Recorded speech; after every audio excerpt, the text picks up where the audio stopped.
Да припомня ли от миналия час какво размишляваме, че минаха 2 седмици. Четохме, разсъждавахме за 10 слова на любовта.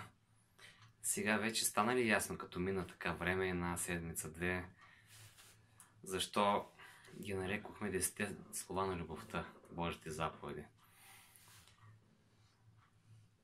Защото Бог ги дава от любов към нас, защото Той е загрижен за нас, иска да бъдем щастливи. Той не ни ограничава с тях, но иска да ги пазим тези заповеди заради любовта към Него и заради любовта към ближния. И ако ние обичаме Бога и хората около нас, на нас ще бъде естествено, ще бъде нормално да ги пазим тези заповеди и няма да имаме влечение към греха вече. Казахме, че всички заповеди са важни и ако някой наруши една заповед, той нарушава всъщност целия закон. Така че закона на Бога, той не може да бъде променен. Той не е променен никога, нито от Христос, по-късно е променен, нито от апостолите. И ние ще продължим по-нататък. Разбрахме, че миналия път споменахме, че разгледаме и 4-та заповед, всъщност най-спорната заповед в целият християнски свят. Темата ни заглавя на най-старият празник. Ще разберем всъщност кой е най-старият празник, как иска Бог да го празнуваме. Празници по света има много. Колкото знам, само у нас са 140 празника на година. Ние уважаваме празниците, обичаме така местни събития като сватби, като рождени дни, те са за нас като празници. Но като цяло и нашия народ си има празници. Примерно Нова година, Рождество Христово, после Възкресение Христово, 3 март националния празник на България. Всеки си има като свой празник, нали, семейен празник, рождения ден на някой член от семейството. В България се празнуват много имени дни и наистина стават може би и повече от 100 празници, като теглим чертата. Но за нас е важно не какво хората празнуват, защото Христос ни казва да не бъдем като света, като хората от света, но какво всъщност Бог желая да празнуваме. Кой празник Бог е казал, че е най-така стария и празник е, който ние да отбелязваме, да почитаме. Казва него Свещеното писание. И сега ще прочетем в началото 2 стиха да разберем всъщност за кой празник става въпрос и после как, нали, той да бъде празнуван.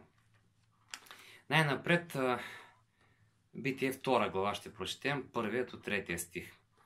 Така бяха завършени небесата и земята и цялото тяхно воинство. И на 7-я ден Бог беше свършил делото, което беше създал. И на 7-я ден си почина от цялото дело, което беше създал. И Бог благослови 7-я ден и го освети, защото в него си почина от цялото си дело, което Бог беше създал и сътворил. Ето кой деня, който Бог е благословил да го е осветил. Това е 7-я ден всъщност. Какво означава това? Че Бог е благословил, може би е ясно. Но какво означава, че го осветил? Думата осветил означава, че той е направил този ден да бъде свят. Т.е. много по-свят от останалите дни. Самата дума в оригиналния текст на Библията осветил означава, че той е отделил нещо за свята употреба. Т.е. нещо, което да бъде свято. Така че Бог е направил този ден да бъде свят, да бъде като празник за цялото създание. Значи той го казва това нещо още в самото начало, сътворението на земята. И от тук още може да се направим мисля, че той не го дава само за определен народ, за определени хора, го дава го за цялото човечество този ден. И тук се казва, че Бог е благословил, осветил, т.е. отделил като празник 7-я ден. Тук не се казва конкретно кой е този ден. Трябва да прочетем, някой може да кажем, това е неделята. Ние тук не го знаем това. Свикнали сме още от деца, нали? Първият ден понеделник, втория, третия, 7-я, това е неделя. Обаче в книгата Изход 20 глава не се казва, и тук ще си припомним сега 4-та Божия заповед, която умишлено не сме разгледали до сега. И от 8 до 11 стих ще прочетем Божите думи. Помни съботния ден, за да го освещаваш. 6 дни да работиш и да вършиш всичките си работи. А 7-я ден е събота на Господа твоя Бог. Тук се отговаря вече конкретно на въпроса. Кой е 7-я ден? Тук се казва не неделята, 7-я ден е събота, се казва, тук на Господа. Да не вършиш в него никаква работа, нито ти, нито синът ти, нито дъщеря ти, нито слугата ти, нито слугинята ти, нито добитъкът ти, нито чужденецът, който е вътре в портите ти. И се казва защо? Каква е причината? Защото в 6 дни Господ направи небето и земята, морето и всичко, което е в тях, а на 7-я ден си почина. Затова Господ благослови съботния ден и го освети. И така, тук конкретно разбираме кой е този ден, че това 7-я ден не е неделята или някой друг ден, а това е събота. Ще започна с това, че този текст ни казва няколко много важни неща, които е добре да ги запомним. Самата дума в началото, самото изречение в началото е помни. С това започва заповедта. Първата дума е помни.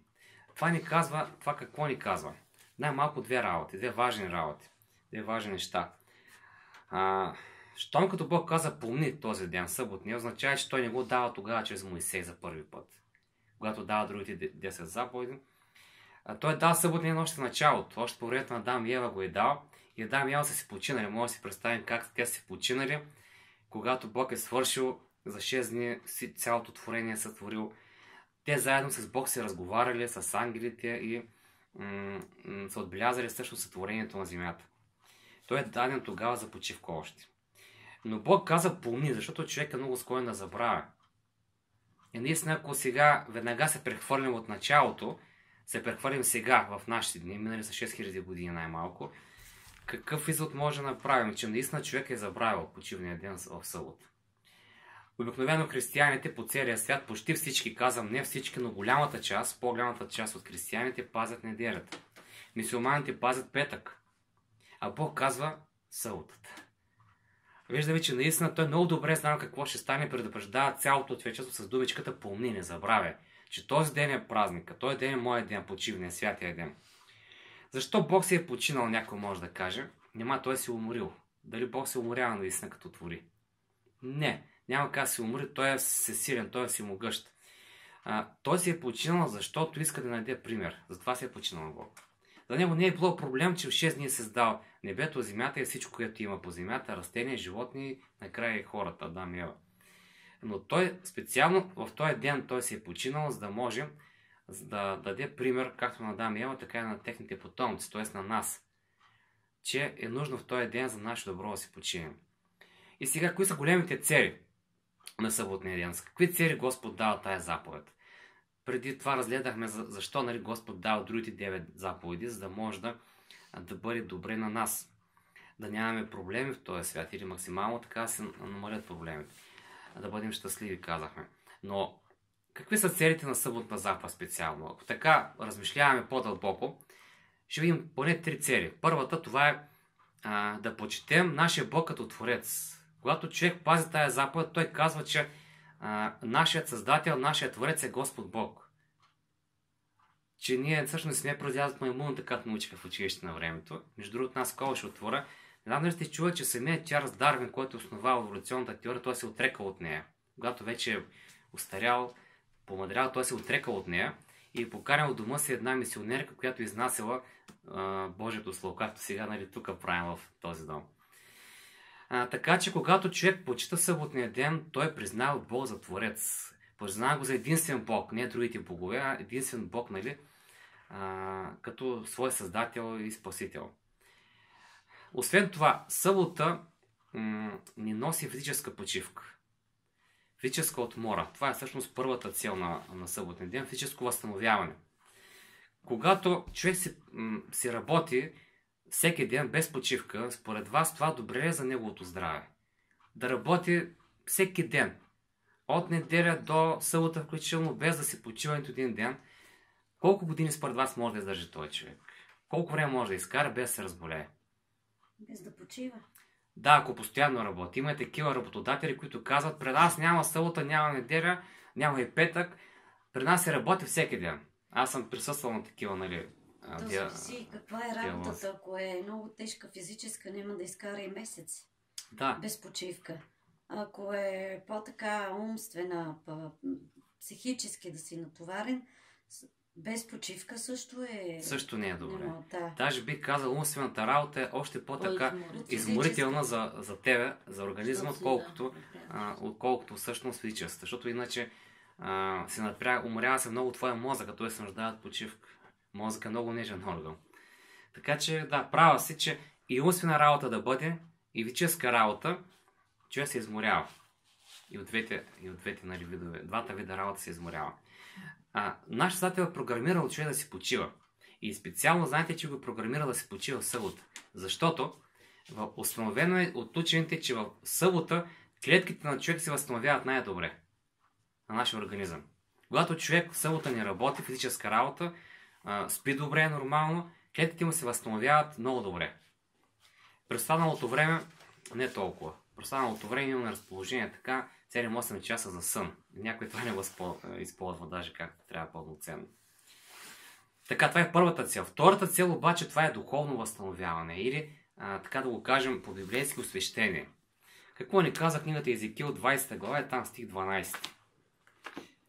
И ще видим сега как се така изпълнява този стих, когато човек пази Словото. Книгата Езекил 20 глава, ето какво пише пророка под Божие вдъхновение, стих 12.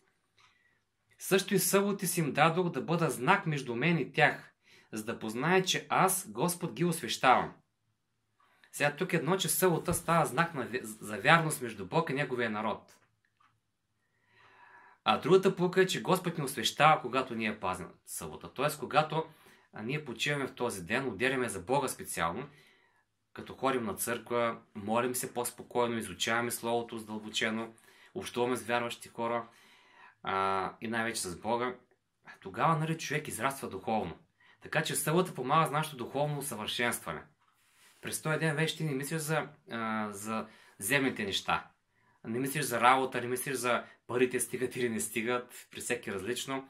Не мислиш за храната, не мислиш за дрехите, не мислиш за удоволствията от живота. Не мислиш за проблемите си. Това е Божията цел. В един ден, едно нощ човек да забравя нали, тези земни проблеми. И да се въде изцяло на Бога, да насочи своето внимание изцяло към Него, той получава един мир. Не само почивка за тялото и за ума, но получава и мир и се доближава близо до Бога. И през този ден той неминуемо израства.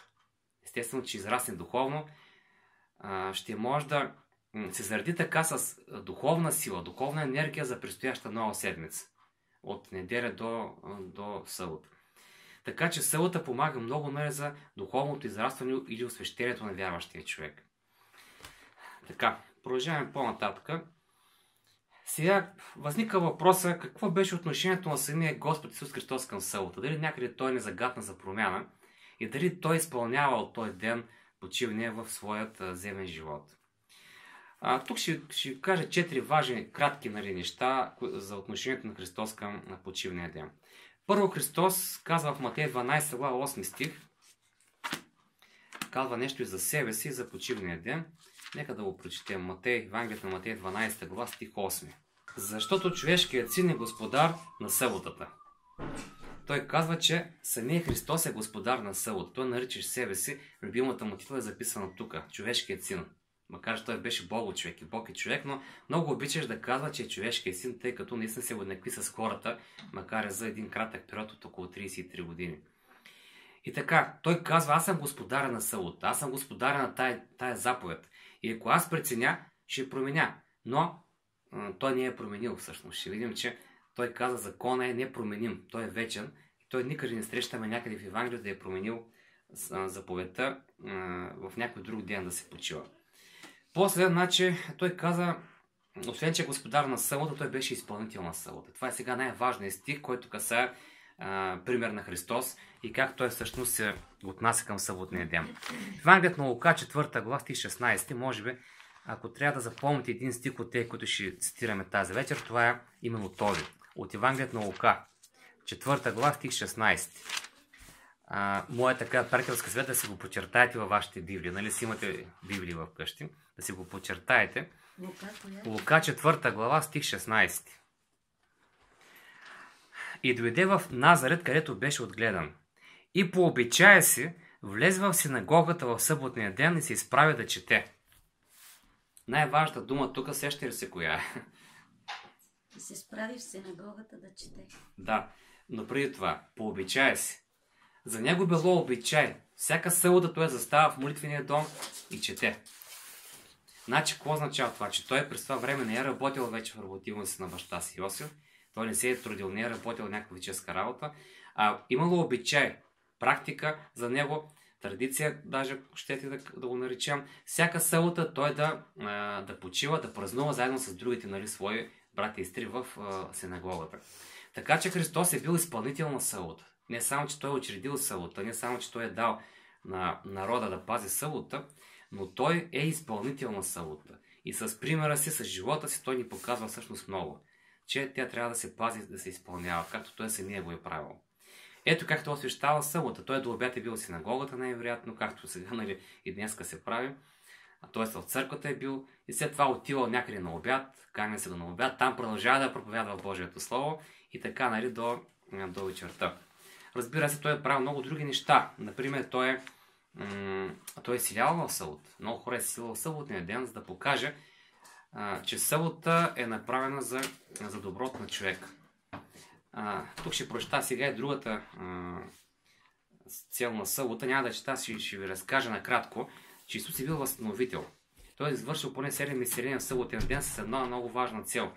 Да покаже на водачите на народа, че те неправилно са разбирали и изпълнявали съботния ден.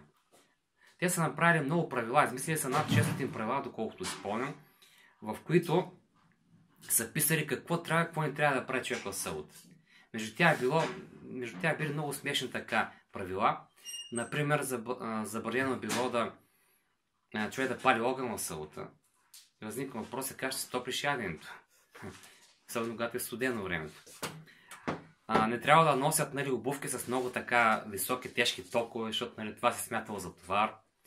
Трябва, ако носиш някаква кърпичка, примерно за хигиенна цел, да не слагаш кърпища в джоба да се движи с нея, тъй като това било смятало за носене на някакъв товар. А ако била прищита към твоята дреха, това не било вече нарушение, тъй като се смятало за част от твоето облекло. Така смешни неща. Ама знаете ли кое е най-смешното?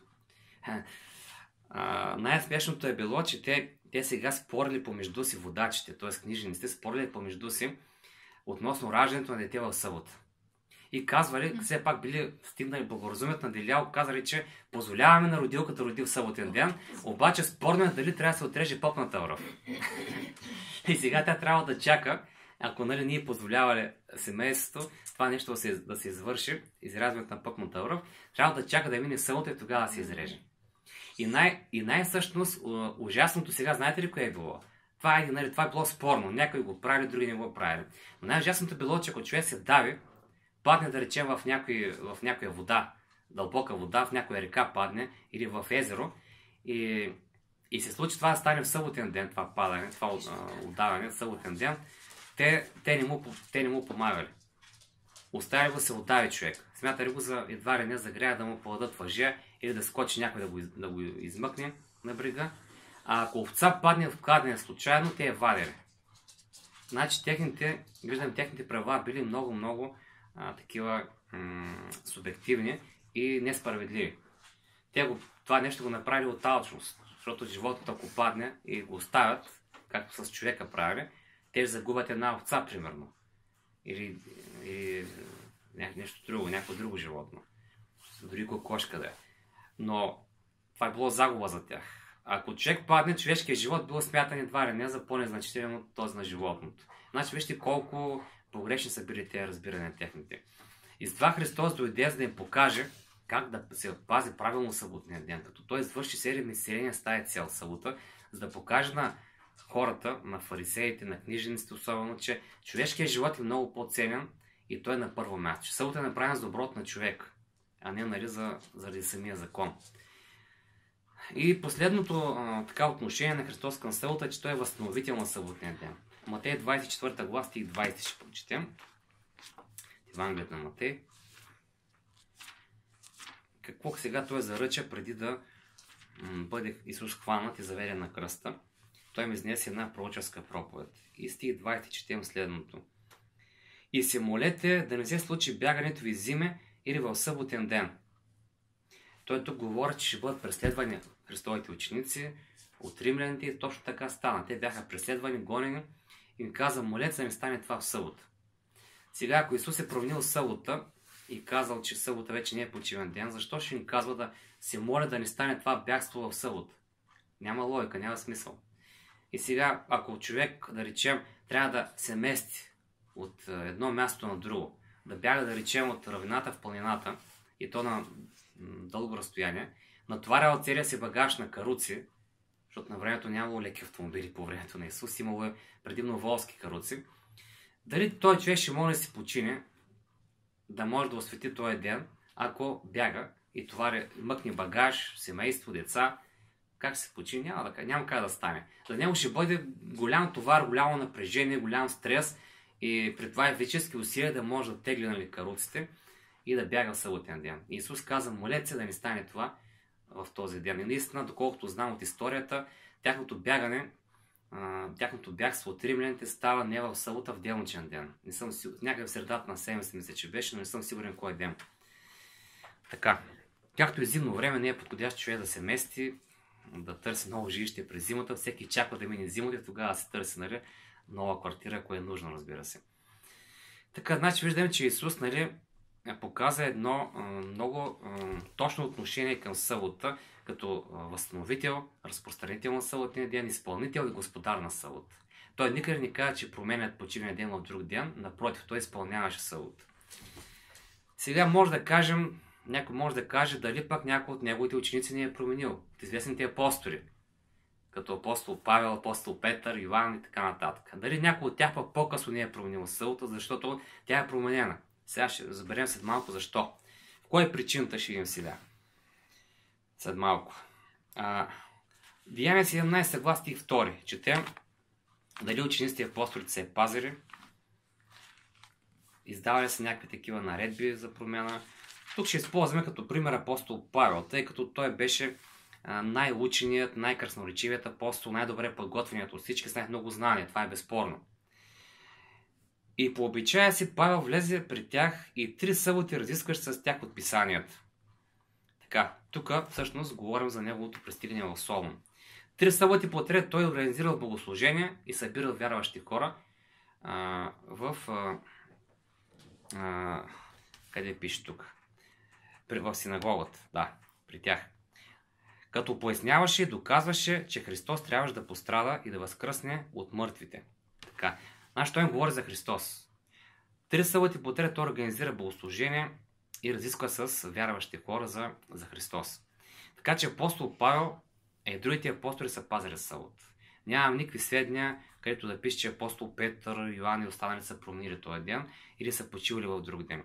Напротив, даже Словото казва много повече за това, че те са пазили събота, събирали се заедно през този ден и са изчаквали, когато Исус умира, например, жените са изчаквали неговите ученички да мине съботния ден и тогава се отишат да купят миро и да го помажат, нали, с благоуханни масла, както е бил обичаят по тяхното време.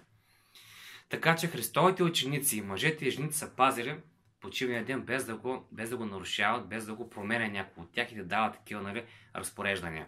До кога продължава това обаче? Това продължава до средата на 2 век, следващия век.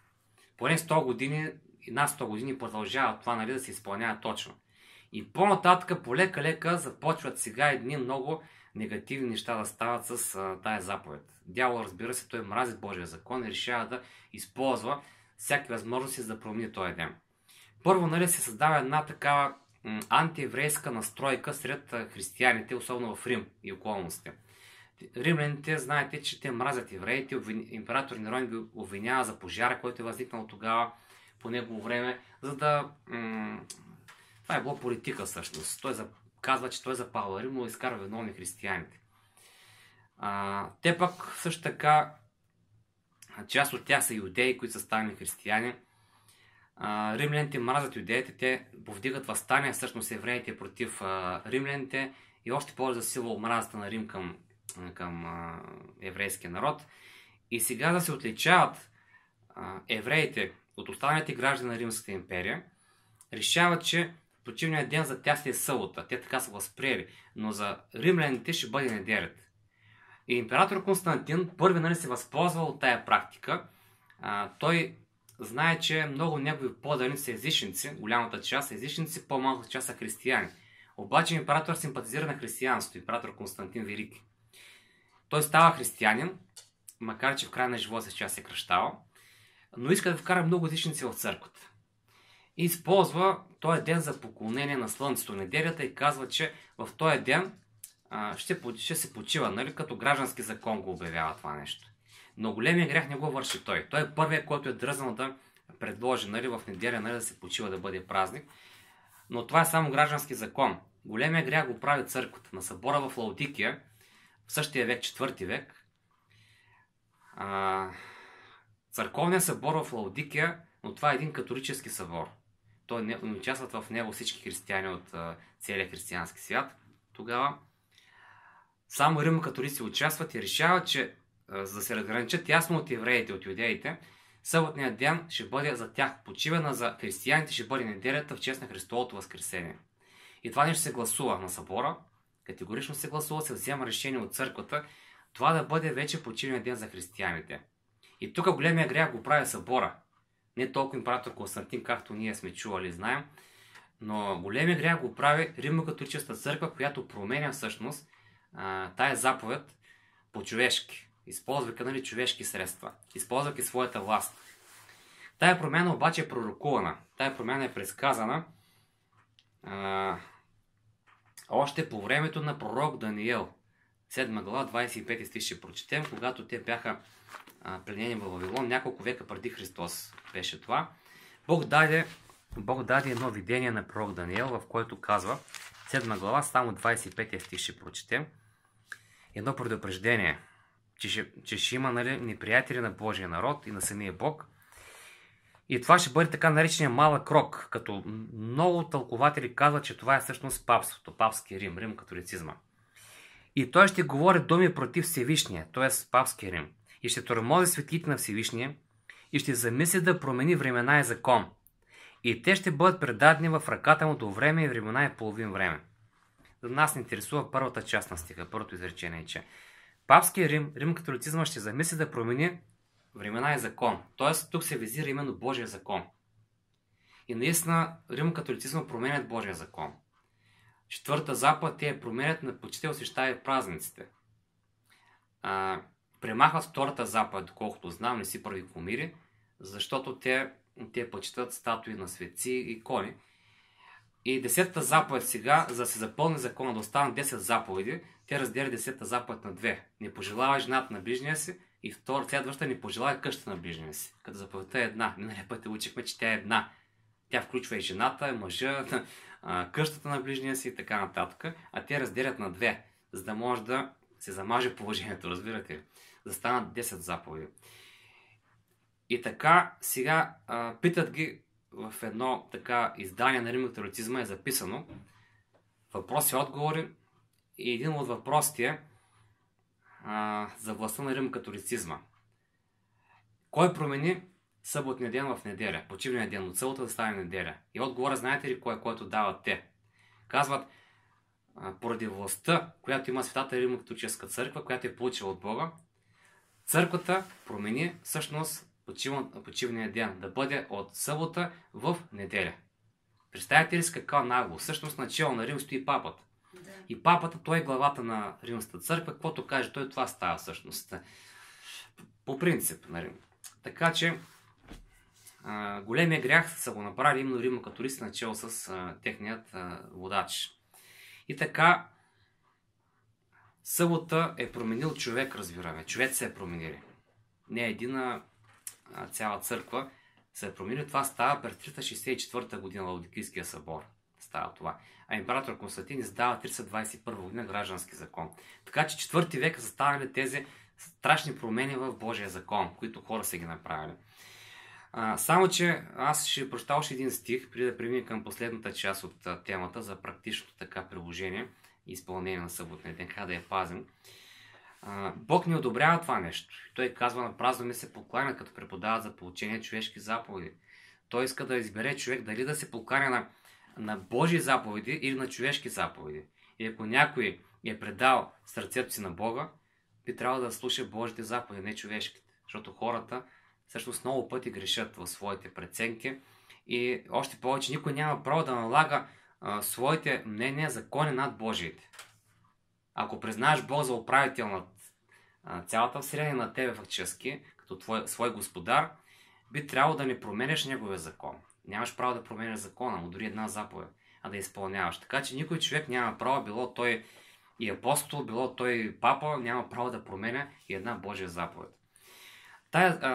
Всъщност, тая заповед, четвъртата, знаете ли, ще се пази в небесната родина и в небето.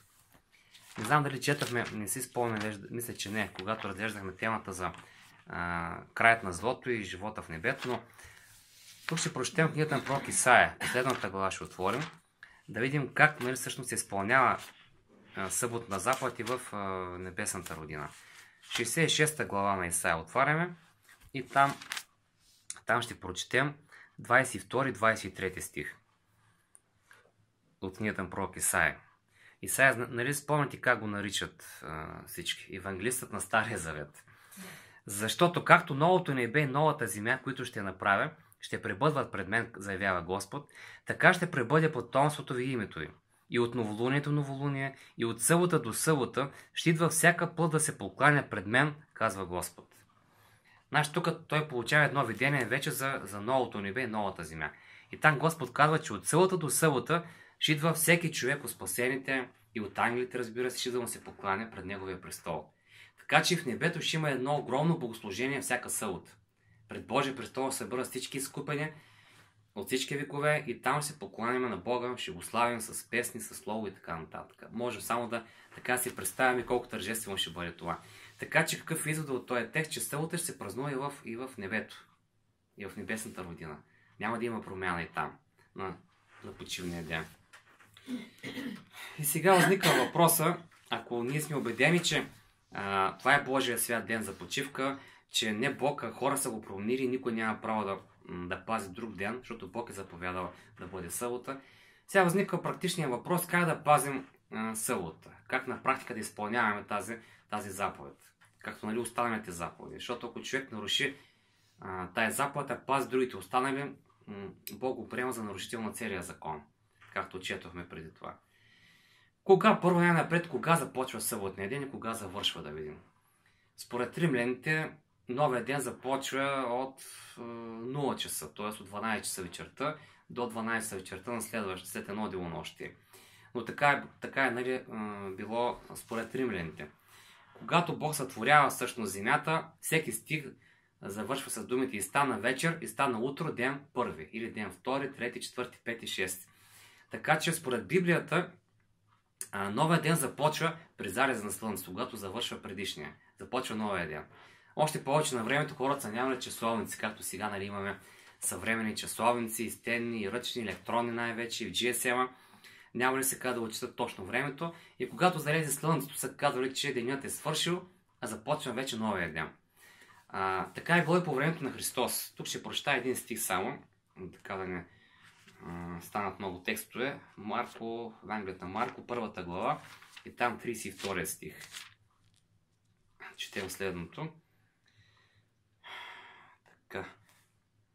А като се свечери, когато залезе слънцето, доведоха при него всичките болни, обладани от демони. Става въпрос за Исус Христос. Когато е залязло слънцето, говоря се тук за съботния ден, всички болни хора, обладани от бесове хора се довели при него. Те са разсъждавали така, според юдейската традиция, че не може да се лекува човек в събота. Исус им показал, че това не е грешно.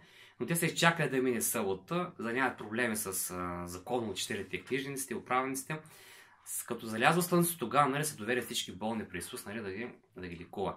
Така че по времето на Исус, така и тогава се е пазил събота, както в началото Адам и Ева се е пазили, при залез на слънцето. Тогава е било началото. И като мине събота вечерта залязва слънцето, тогава вече събота е приключвала. Започвала е неделята. Така че събота се пази и днес по този начин. Би трябвало да се пази от залез до залез. Петък вече като залезе слънцето, започва събота, вече святото време е настъпило. Това святи часове, хубаво да я посрещнем, вече приключили с работа, с ангажиментите и да мислим вече само за Бога и за Неговото Слово. И събота вечерта, като залезе вече слънцето, сега залязва 6 часа, по това време от годината, този месец, около 6, тогава вече човек може да приключи събота, да благодари на Бога с молитва и да си така, може да си гледа, нали, някои земни така задължения, светски задължения, които има в дома и така нататък. Какво трябва да приключи в събота? Господ казва да не вършиш никаква работа в този ден. Тоест има предвид, нали, не работа за Бога, разбира се, а някаква земна работа. Нашата работа за светска трябва да приключи. Да речем, ако ти нали, примерно работиш като продавачка в магазин, би трябвало да приключиш вече преди залез за слънце, твоята работа да приключиш и да се прибереш вкъщи. Какво каза най-напред Бог, когато даваше инструкции на своя народ, още в пустинята, когато Моисей ги беше извел? Какво им каза той за храната най-напред? Кога да я приготви човек? Това е, може би, най-важното задължение на един човек, когато се приготвя за съботата. Между другото, няма така конкретен термин за петъка. Петък е наречен подготвителен ден или приготвителен ден. А събота само тя си има име. В Библията това е името Шабат, което означава почивка. Така е наречена събота. В Изход 16 глава четем в 23 стих каква заръка даде Бог на своя народ, когато бяха в пустинята. Как се приготвят те за святата събота да я празнуват заедно с Бога, който беше с тях денем и нощем. То показваше техния път и ги водеше през пустинята. И четем в стих 23 един така много важен практичен съвет и за нас днеска. А той им каза, това е точно както каза Господ. Утре е събота, свята почивка на Господа. Опечете колкото искате да опечете и сварете колкото искате да сварите. А каквото остане, сложете на страна да ви стои за утре. Тук става въпрос за манната. Помните ли си какво чудо Бог извърши всеки ден за тях? Пускаше манна от небето. И ги храни с една много здравословна и полезна храна и вкусна. На вкус е била като медена пита. Кой не обича пита с мед? Всеки обича, и аз дори. Всеки. Това е много приятно на вкусно, но е било и много полезно тази храна наречена манна. Всички там витамини, минерали, вещества полезни ги имало в манната. И Господ им казва, в петък съберете двойно количество. И той пуска двойно повече, отколкото останалите дни. Това е първото чудо. Второто чудо, че в събота той ни пуска манна. Всеки ден ни пуска манна. От неделя до петък, включително петък казахме двойно, но в събота манна няма изобщо. 1 грам не пада от небето. Второто чудо. И трето чудо, че всеки ден, ако остане за следващия ден, се разваля манната, а в събота не се разваля. Събота остава същата. Нито мухляствала, нито вмирисана. Същия вкус, същия състав не променям. Значи в петък тя е и за събота. И манната и през пиби за събота не е развалена, защото за събота трябва да имат храна. Точно така, да. В събота трябва да има. Значи 3 чудеса извърши в Бог връзка с манната, с което им показва, че събота той не иска неговите деца да бъдат ангажирани в приготвяне на храна. Знаете, добрата домакиня, ако иска да угоди на семейството си, да приготви една вкусна манджа, това отнема часове. Кажете ми колко, ако искаш да направиш едно ново вкусно ядене, примерно, ако трябва да направиш пиле с картофи, да речем, това колко време ще отнеме? Час и половина. Най-малко час и половина, нали? Ето, което обича да готви вкусно, знае. Всички готвите вкусно, това число и моята съпруга, но това отнема време. Трябва да се вземат, се купят продуктите, да се отделят картофите, се измият пилето, да се нарежа. Аз съм помагал на майка ми да го готвя на времето, това ми беше любимата храна и така нататък. Ако трябва да правиш баница, днеска е лесно, готови кори, ама ако трябва да стане още по-вкусна, може да го направиш с дърпани кори. Да наточиш корите, или да ги дърпаш, трябва да го чакат да втася, това отиват часове, най-малко няколко часа отиват. Да. Това обаче става много вкусна баница по този начин. Нали? По-добре, отколкото с някакви готови кори от магазина. Така че събота Господ не иска ни отнема половиния ден за готвене.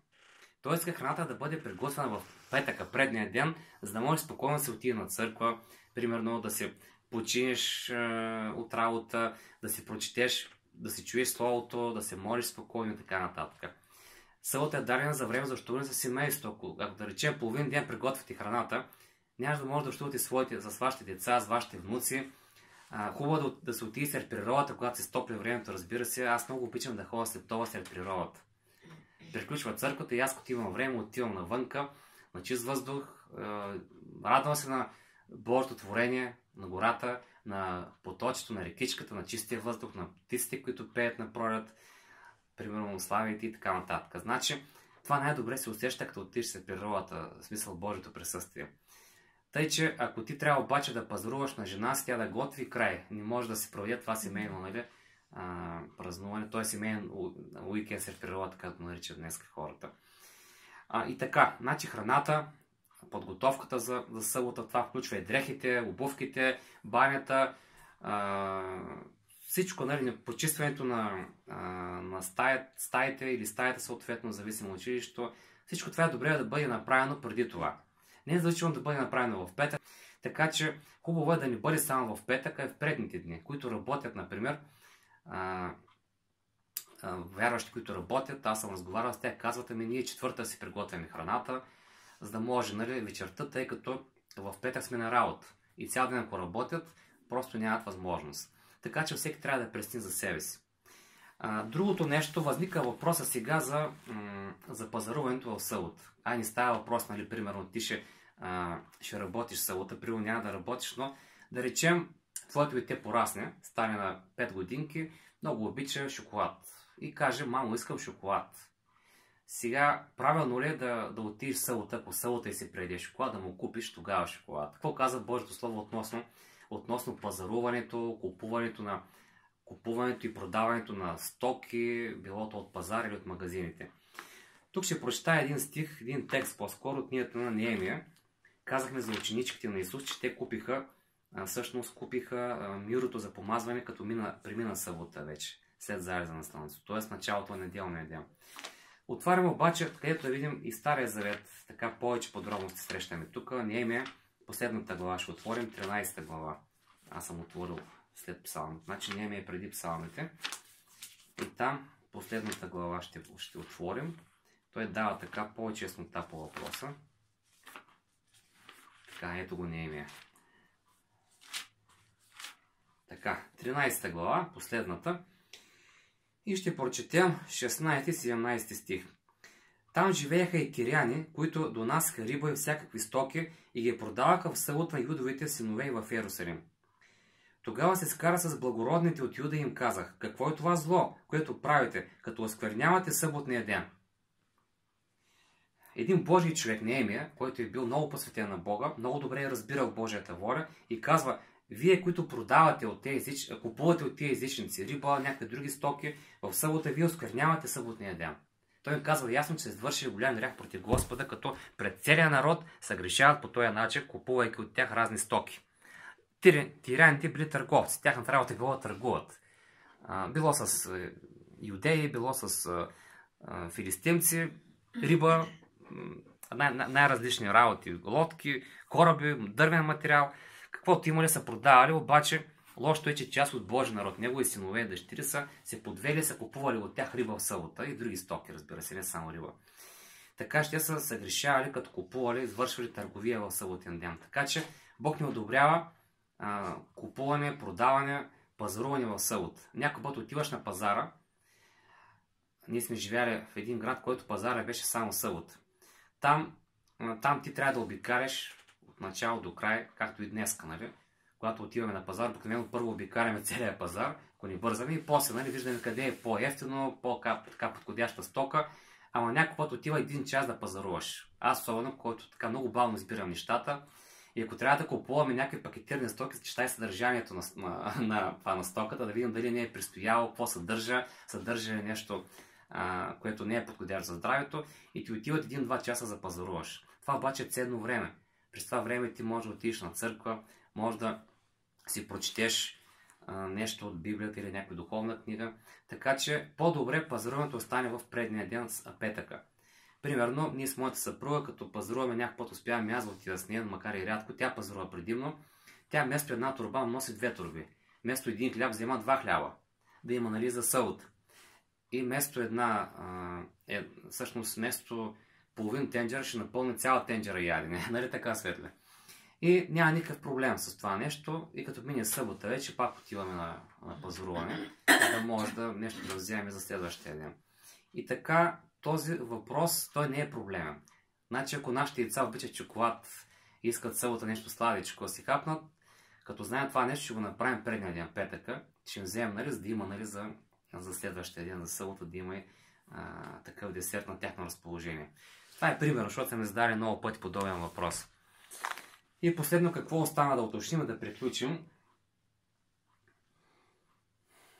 Остана един стих да прочетем. И това е оставя съм за накрая най-хубавия стих. Исаия 58 глава, от 12 до 14 стих. Това е едно пожелание. Той е един апел от самия Бог, не от мен, защото аз чета Неговото слово от Свещеното писание. Едно пожелание, което го има самия Бог. Това е Божието желание за Неговите верни синове и дъщери. Аз надявам, че ние сме от тях, нали? И Исаия 58 глава четем какво пише Бог. Какво пише евангелистът на Стария Завет, Исаия, под Божие вдъхновение ръководство. Защото... аз чета 59 глава, извинявам се. 58 глава. Последните, всъщност, 3 стиха. От 12 стих. И идващите от теб ще се градят отдавна запустелите места. Ще изправиш основите на много поколения. И ще се наречеш възстановител на развалините, възобновител на пътища за живеене. Ако въздържиш кръка си за съботата, да не вършиш делата си в святия им ден и наречеш събота на слава, святия ден на Господа, почитаем и го почиташ, като не следваш своите си пътища и не търсиш своите си дела и не говориш своите думи, тогава ще се наслаждаваш в Господа. Значи Господ нарича събота на слава за нас. Но Той нарича преди това и какво? Нарича нас. Как ни нарича? Възстановител на развалините. Дявола и хората, вярващи хора от началото на християнската църква, са направили една голяма развалина в Божия закон. Една голяма пукнатина. Те са премахнали една заповед. Това е 4-та заповед. Те са изчупили просто.